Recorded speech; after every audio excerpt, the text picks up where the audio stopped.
January 20th, 1944. The frozen hills outside Anzio, Italy.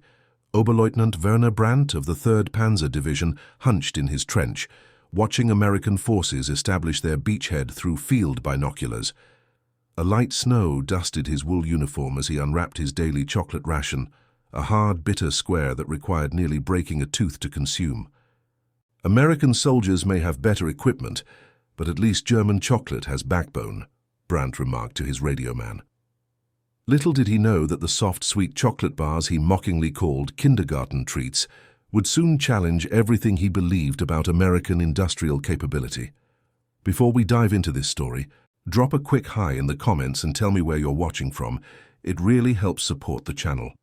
This is the story of how a simple chocolate bar became an unexpected weapon in the psychological battle of World War II, and how German perceptions about American softness would undergo a profound transformation through something as seemingly insignificant as battlefield rations. In late 1943, the distinction between German and American military chocolate became an unexpected point of pride among Wehrmacht soldiers on the Italian front. German military chocolate, produced under increasingly strict rationing, had become notoriously hard and bitter, a reflection of both resource scarcity and the Spartan military ethos that had been cultivated within the Nazi war machine. When German troops first encountered American D-ration and later tropical bars during prisoner interrogations and field raids, many found them laughably soft and sweet. What they didn't realize was that these chocolate bars represented something far more significant than a difference in confectionery preferences. Feldwebel Klaus Müller of the 84th Infantry Division considered himself fortunate among his comrades. After 3 years on the Eastern Front, his transfer to Italy in September 1943 felt almost like a reprieve. Despite the intensifying Allied campaign, Müller kept a meticulous field diary, which would later become an invaluable resource for historians studying the psychological impact of material differences between opposing forces. "Our rations were reduced again today," Müller wrote on November 12, 1943. "The chocolate we received is now even harder than before, if such a thing were possible, hardly distinguishable from the rocks we use for cover. The men joke that we could use it as ammunition if artillery shells run low. We are told to be grateful. It is what good German soldiers require, bitter strength, not sweetness." Müller's unit had captured an American supply cache 3 days earlier, including several cases of K-rations. The German soldiers distributed the bounty among themselves, marveling at the abundance and variety. American cigarettes were particularly prized, but the chocolate became an object of both desire and derision. The men gathered around Schneider as he unwrapped the American chocolate bar, Müller recorded. "So soft you could press your thumb into it." Ryman suggested it reflected the softness of American fighting spirit. We all laughed. Hoffman said perhaps Americans need sweet, soft chocolate because they are babies being coddled by their government. Another good laugh. But every man took his share when offered. What Müller and his comrades failed to recognize was that the difference in chocolate wasn't merely a matter of preference or cultural difference. It represented fundamentally different approaches to military logistics, industrial capacity, and soldier welfare. The American military had collaborated extensively with Hershey's since before America's entry into the war to develop rations that were not only palatable but scientifically formulated to sustain fighting men under extreme conditions. Captain Howard Marshall of the United States Army Quartermaster Corps had been part of the team overseeing the development of specialized rations since 1941. A former food scientist with a degree from Cornell University, Marshall understood that nutrition was a weapon just as important as bullets. The D-ration was initially designed to provide emergency sustenance, Marshall explained in a 1946 interview for the Army Historical Archives. 3 bars equaling 1,800 calories that could sustain a man if regular rations weren't available. But we quickly recognized that these rations had psychological value as well. A chocolate bar that reminded men of home provided more than just calories. It provided morale.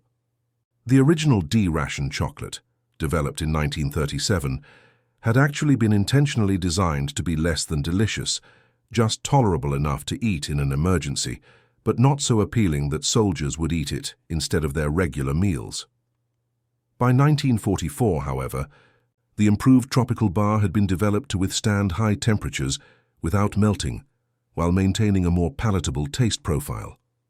What German soldiers didn't know, what Müller couldn't have recognized as he watched his men mock the American chocolate, was that these bars contained carefully calculated amounts of thiamine, riboflavin, niacin, and other vitamins that were increasingly absent from the German diet as the war progressed and rationing intensified.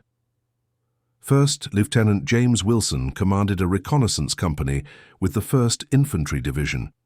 His men were among those who landed at Anzio in January 1944, establishing the beachhead that Oberleutnant Brandt observed through his binoculars. Wilson had been in North Africa and Sicily before Italy, and he had seen firsthand how American industrial might was slowly but inexorably grinding down German resistance. "We found it odd at first," Wilson later recalled, "how fixated captured Germans became on our rations. They'd ask for the chocolate specifically. Some even tried to barter information for extra K-ration bars. Our interrogation officers started using them as incentives. You could see something change in these men when they realized that what we considered standard issue, what every American GI received as a matter of course, was better than what their officers were getting on the German side." The psychological impact of this disparity would prove significant as the Italian campaign wore on through the bitter winter of 1943 to 1944. For German soldiers like Müller and Brandt, raised on propaganda about German superiority and American decadence, the evidence of American industrial efficiency and abundance, represented by something as simple as a chocolate bar, created cognitive dissonance that was difficult to reconcile with their existing worldview. Oberleutnant Brandt continued his observation of the Anzio beachhead through that cold January day, making notes on American movements to report back to headquarters. When darkness fell, he ordered a small patrol to capture an American sentry for interrogation. The mission was successful, and just before dawn, Gefreiter Bauer returned with a captive American private and his equipment. Private First Class Thomas Jenkins of the 45th Infantry Division found himself in a German command bunker, surrounded by officers who examined his gear with intense interest. His pack was emptied onto a wooden table: socks, ammunition, a letter from home, cigarettes and 3 K-ration boxes, each containing its familiar chocolate bar. "They seemed more interested in my rations than any intelligence I might have," Jenkins recounted after the war. "One officer who spoke good English kept asking about the chocolate, how many bars we got each day, whether they were standard issue or special treats. I told him every American soldier got them regularly. He seemed almost angry about it, like I was lying to him." That officer was Werner Brandt, who had studied English at Heidelberg University before the war. In his own post-war memoir, Brandt described this encounter as a turning point in his understanding of the conflict. "I had been told repeatedly about American industrial capacity," Brandt wrote, "but it remained an abstraction until I held evidence of it in my hands. A simple chocolate bar, but manufactured with a quality and standardization that our own factories could no longer match. I remembered the propaganda films showing American soldiers as soft, undisciplined consumers, unaccustomed to hardship. Yet here was systematic evidence that the American war machine was feeding its men better than we could feed our officers. For the first time, I began to have serious doubts about our leadership's assessment of the enemy. The contrast between propaganda and reality was becoming increasingly difficult to ignore for German officers and enlisted men alike. By early 1944, German rations had deteriorated significantly from their already Spartan standards. Average daily caloric intake for frontline troops had dropped from 3,500 calories in 1941 to approximately 2,400 calories, barely sufficient for men engaged in the physically demanding work of combat. American soldiers, meanwhile, received between 3,600 and 4,200 calories daily, with rations specifically designed to provide balanced nutrition. Captain Theodore Westman served as a medical officer with the 79th Infantry Division. A German-American from Pennsylvania, Westman occasionally assisted in prisoner interrogations and medical evaluations of captured German soldiers.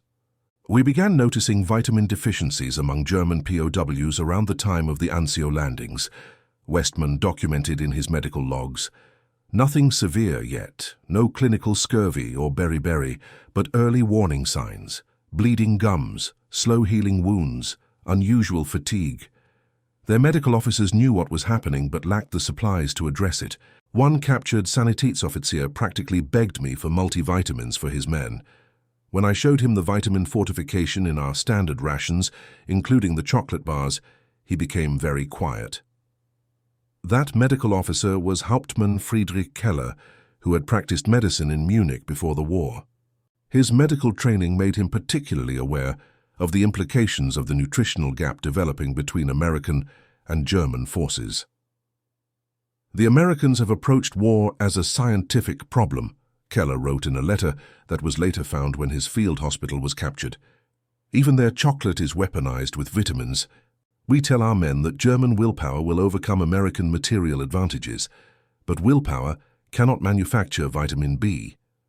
I fear many of our men are now operating at diminished capacity without realizing it. How can our leadership expect victory when they cannot provide even the basic nutritional requirements for fighting men? The letter was never sent, perhaps because Keller recognized the dangerous implications of his observations. Questioning the capacity of German industry or leadership to support the war effort could be interpreted as defeatism, a serious offense under Nazi military law. As winter gave way to spring in 1944, Feldwebel-Müller's diary entries began to reflect a subtle shift in attitude among his men. What had once been mockery of American softness was slowly transforming into grudging admiration and increasingly envy. Captured an American patrol today, Müller wrote on March 10th. Their sergeant had 3 chocolate bars in his pack, along with vitamins in a small bottle. Schmidt made a joke about Americans needing supplements because they are weaklings. No one laughed this time. We have not had fresh vegetables in 2 weeks. Weber has a mouth infection that won't heal. The medical officer says more men are reporting similar problems.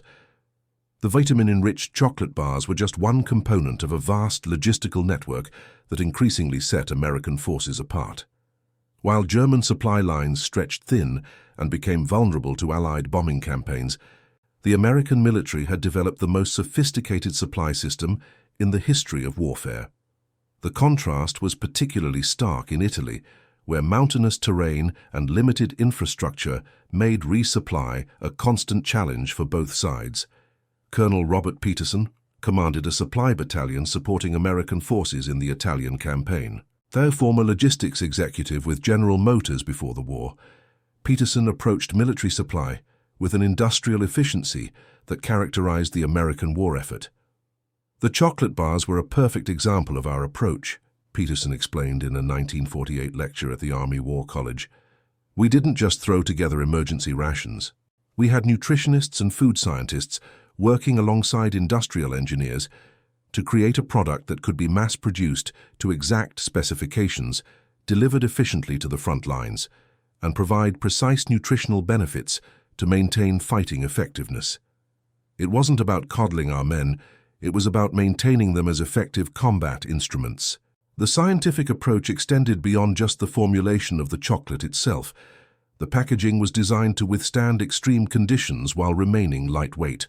The shape and size were calibrated for efficient packing and distribution. Even the instructions printed on the wrapper were psychologically tested to encourage proper consumption. The entire system represented American industrial and scientific capability in miniature. For German soldiers raised on the concept of Wehrwirtschaft, a militarized economy where production was centrally directed toward strategic objectives, the American approach represented something both foreign and increasingly threatening. The Nazi leadership had promised that German engineering, discipline, and will would overcome American material advantages. But as the war progressed, that promise rang increasingly hollow. By April 1944, Oberleutnant Brandt found himself in command of a reduced company defending a hillside position north of Anzio.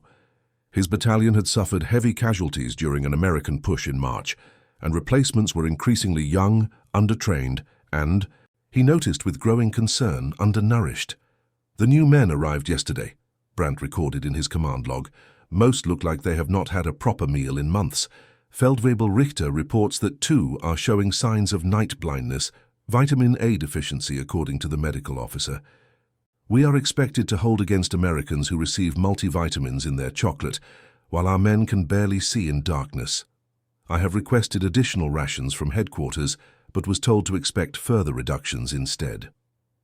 The morale implications of these disparities became increasingly apparent as the Italian campaign ground on. American forces, despite facing difficult terrain and determined German resistance, maintained a generally positive outlook, bolstered by material abundance. German forces, despite their tactical skill and determination, found themselves increasingly preoccupied with basic needs. First Sergeant William O'Brien served with the 3rd Infantry Division throughout the Italian campaign. In his personal letters home, preserved in the National Archives, he regularly mentioned the psychological advantage that American supply superiority provided. "You can see it in their eyes when we process prisoners," O'Brien wrote to his wife in May 1944. "They look at our cigarettes, our rations, our medical supplies, like they're seeing something from another world."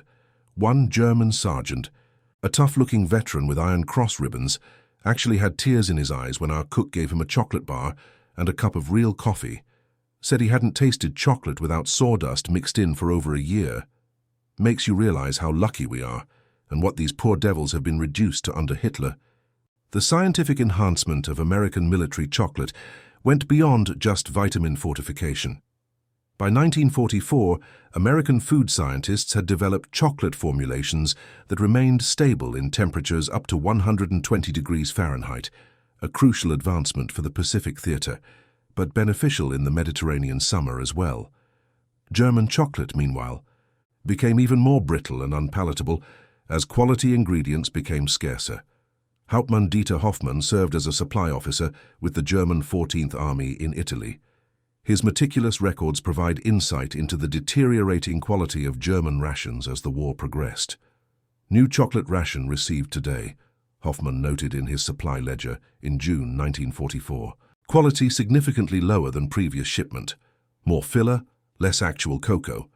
The manufacturer apologizes, but claims cocoa imports from Africa are completely cut off. Men are complaining about the taste. Some have broken teeth trying to eat it. Meanwhile, we recover American chocolate from casualties that remain soft and edible after days in the summer sun. The contrast affects morale more than headquarters seems to understand." The nutritional advantage provided by vitamin-enriched rations was not merely psychological. American troops maintained higher energy levels, suffered fewer illnesses, and recovered from wounds more quickly than their German counterparts as the war progressed. Medical officers on both sides noticed the difference. Captain Westman, the American medical officer, documented the difference in his medical journal.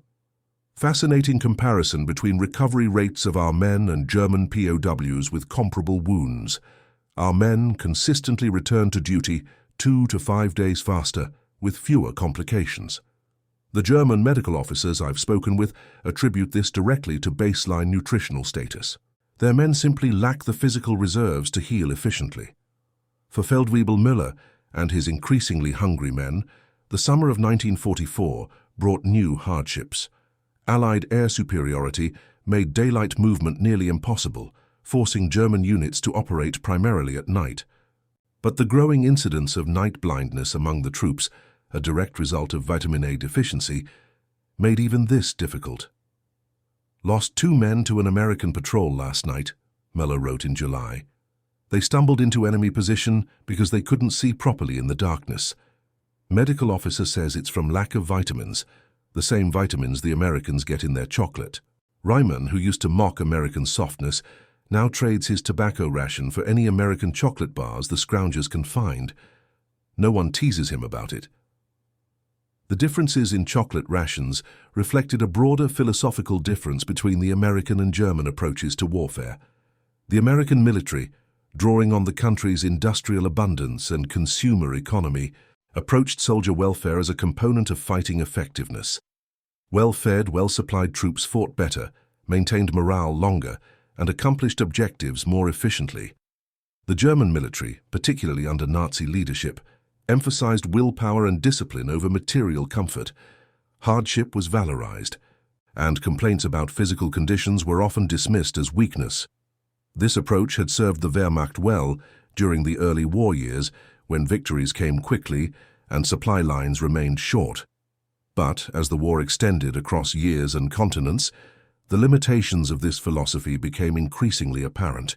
Lieutenant Colonel Heinrich Adler served on the staff of Field Marshal Albert Kesselring, the German commander in Italy. In this capacity, he reviewed reports from various units, including those related to supply and morale. His personal papers, captured after the war, reveal growing concern about the deteriorating condition of German forces. Field reports increasingly mention American rations as a source of envy, Adler noted in August 1944. Particularly concerning are mentions of American chocolate bars containing vitamins that our own men lack. Several medical officers have warned that vitamin deficiencies are affecting night operations and recovery from wounds. When I raised this with the quartermaster, he became defensive and accused me of defeatism, suggested that true German soldiers should not require coddling, but this is not about comfort. It is about fighting effectiveness. For Oberleutnant Brandt, the psychological turning point came during a skirmish near Florence in August 1944. His company ambushed an American supply convoy, briefly capturing several vehicles before being forced to withdraw by American reinforcements. During the brief period they controlled the American trucks, his men discovered cases of K rations, including the chocolate bars that had become objects of fascination. The men fell on the supplies like starving wolves, Brandt recalled in his memoir, their discipline momentarily forgotten. I found I could not reprimand them. Some had not seen chocolate without ersatz fillers for more than a year. I watched Unteroffizier Schultz, one of my most dedicated men, a party member since 1936, carefully wrapping 3 American chocolate bars in his handkerchief. When he saw me watching, he said simply, "For my men, Herr Oberleutnant, the ones with night blindness. The American vitamins will help them fight." At that moment I realized how far the mighty Wehrmacht had fallen. The scientific reality behind the vitamin-enriched chocolate was substantial. American K rations typically contain between 75 and 100% of recommended daily allowances for key vitamins, particularly B vitamins and vitamins A, C, and D. German rations by late 1944 often provided less than 40% of these essential nutrients, with quality and quantity declining further as Allied bombing devastated German production facilities. Dr. Eleanor Williams served as a nutritionist with the Quartermaster Corps, helping to develop the specialized rations used by American forces. In a 1945 report on the nutritional status of liberated prisoners of war, she documented the stark differences between American and German approaches. German military nutrition planning appeared to focus almost exclusively on calories, Williams wrote, with little attention to micronutrient requirements. Their emergency rations in particular showed a singular lack of concern for vitamin content. The hard chocolate bars recovered from German positions contained approximately 1/10 the thiamine and 1/15 the riboflavin of comparable American products. The implications for long-term fighting effectiveness are obvious. For Feldwebel Müller, the harsh reality of German material inferiority became unavoidable in September 1944. His unit, now reduced to less than half its original strength, was defending a hillside position near Bologna when their rations failed to arrive for the 3rd consecutive day. "The men are beyond hunger now," Müller wrote in what would be his final diary entry before being captured. Weber collapsed during patrol yesterday. The medical officer says malnutrition combined with exhaustion. We hear the American artillery grinding closer each day. Their shells never seem to stop, suggesting ammunition supplies we can only dream of. Ryman said something dangerous today. Perhaps the Americans deserve to win. They can feed their men. No one contradicted him. 2 years ago, someone would have reported such a comment as defeatism. Now we just nod silently. Mueller's position was overrun by elements of the 88th Infantry Division 2 days later. He and the survivors of his unit surrendered after a brief resistance. As they were processed at an American prisoner collection point, Müller observed his men accepting American rations with what he described as shameful eagerness. The American sergeant gave each man a chocolate bar, along with other rations, Müller wrote in his first POW camp entry. He did this casually, as if such things were unremarkable. And I realized they are unremarkable for Americans. What has been a luxury for us, a subject of fantasy and envy, is standard issue for even the lowest American private. I watched Hoffman, who once mocked American chocolate as evidence of their softness, devour his bar in seconds, then lick the wrapper to get every trace of sweetness.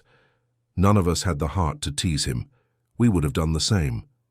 The nutritional advantage provided by American rations extended beyond just fighting effectiveness. As the Allied advance continued through Italy and into Germany itself, American medical officers noted the generally poor nutritional status of the civilian population they encountered. The vitamin-enriched military chocolate bars, originally designed for soldiers, became impromptu humanitarian aid. Lieutenant Sarah Collins served as a nurse with a field hospital near Florence in late 1944. In her letters home, she described distributing chocolate bars to Italian children. "These poor children have never seen anything like our army chocolate," Collins wrote. "Their eyes go wide when they taste it. One little boy asked me if it was medicine chocolate, because his mother told him American chocolate had special vitamins. I had to explain that all our chocolate is made this way." A German-speaking woman nearby overheard and seemed shocked. She asked if it was special officer chocolate. When I told her even ordinary soldiers get it, she began to cry. Said her husband in the German army had written that they were lucky to get any chocolate at all, and what they received was so hard it could break teeth. For Oberleutnant Brandt, captured in northern Italy in October 1944, the final humiliation came during his initial interrogation. The American intelligence officer, a Lieutenant Davidson who had studied in Germany before the war, offered him a chocolate bar and coffee during questioning, a standard technique to build rapport with prisoners. "I know it's better than what you've been getting," Davidson remarked casually. Industrial capacity makes all the difference in modern warfare. Brandt, as he later recounted, found he could not maintain his professional detachment at this seemingly minor comment. "It was not the defeats on the battlefield that broke my faith in final victory," Brandt wrote, "not the endless Allied bombing or even the knowledge of Russian advances in the East. It was that chocolate bar, so casually offered, so ordinary to the American, yet representing everything we had lost. The Reich had promised that German will and efficiency would overcome American material superiority. But in that moment, holding a piece of American industrial output designed with scientific precision to maintain fighting effectiveness, I recognized the lie at the heart of our propaganda. We had been defeated not just by American factories producing tanks and planes, but by factories producing chocolate bars with vitamins our own men desperately needed." The story of military chocolate represents a microcosm of the larger material disparities that ultimately determined the outcome of World War II. American industrial capacity, scientific advancement, and logistical superiority, even in something as seemingly trivial as candy bars, reflected a systemic advantage that German willpower could not overcome. By the war's end, the once proud Wehrmacht had been reduced to fielding elderly men and teenage boys equipped with increasingly desperate ersatz equipment and rations. American forces, meanwhile, remained well supplied with standardized, scientifically designed equipment and food, including their vitamin-enriched chocolate bars. Captain Howard Marshall, the Quartermaster Corps officer who had helped develop the specialized rations, reflected on their impact in his post-war assessment. The D-ration and tropical bar programs represented American industrial and scientific capability in miniature, Marshall wrote. "We identified a military need, applied scientific research to address it, developed mass production techniques, and distributed the resulting product through the most efficient logistical system in military history." German propaganda mocked our chocolate as evidence of American softness and decadence, but in reality, it demonstrated American pragmatism and effectiveness. We didn't make better chocolate because our men were soft. We made it because proper nutrition is a force multiplier. and we understood that war is ultimately a test of systems, not just courage. For the German soldiers who encountered American chocolate bars on the battlefields of World War II, the experience often represented a turning point in their understanding of the conflict. The contrast between propaganda promises and material reality became impossible to ignore when embodied in something as tangible as a chocolate ration. Feldwebel Meller, who survived the war and returned to Germany in 1946, offered perhaps the most poignant summary in the final entry of his POW diary. "They have shown us the camp canteen today," he wrote in April 1945, after news of Hitler's death reached the prisoners. "Shelves full of chocolate bars, cigarettes, soap, all the things that became treasures for us as the war progressed. The American guard noticed me staring and said I could buy whatever I wanted with the camp currency we received for work. I asked him if the chocolate had vitamins in it. He looked confused and said, 'All chocolate has vitamins, doesn't it?' Such is the difference between our worlds. What we came to see as a scientific marvel, they take for granted. Perhaps that, more than anything, explains why we lost." After the war, the Hershey Company received the Army-Navy E Award for Excellence in Military Production, specifically citing their work on the D ration and tropical chocolate bars. The technological advancements developed for military chocolate would later influence commercial production, changing civilian chocolate manufacturing in the post-war period. The vitamin-enriched military chocolate, once mocked by German soldiers as evidence of American softness, ultimately became symbolic of the systemic advantages that guaranteed Allied victory, a small but significant example of how American industrial and scientific capability overwhelmed German resistance. When Oberleutnant Werner Brandt returned to a devastated Germany in 1946, he found his homeland in ruins and his former worldview shattered. He would later write that his experience as a prisoner of war, beginning with that chocolate bar offered during interrogation, had fundamentally changed his understanding of both America and Germany. "We were told that American material abundance made them soft and decadent," Brandt concluded in his memoir. "What we discovered instead was that their abundance made them strong enough to develop chocolate with vitamins, while our scientists built rockets we couldn't fuel and tanks we couldn't supply. The Reich confused hardship with strength and comfort with weakness. The Americans knew better. They knew that well-fed, well-supplied soldiers fight more effectively than hungry ones, regardless of ideological conviction. Their chocolate bars were not symbols of decadence. They were weapons of war, as practical and effective as their Sherman tanks and flying fortresses. And in the end, those chocolate bars, with their scientific formulation and industrial standardization, told the story of our defeat more honestly than any propaganda from either side. And that concludes our story. If you made it this far, please share your thoughts in the comments. What part of this historical account surprised you most? Don't forget to subscribe for more untold stories from World War II, and check out the video on screen for another incredible tale from history. Until next time.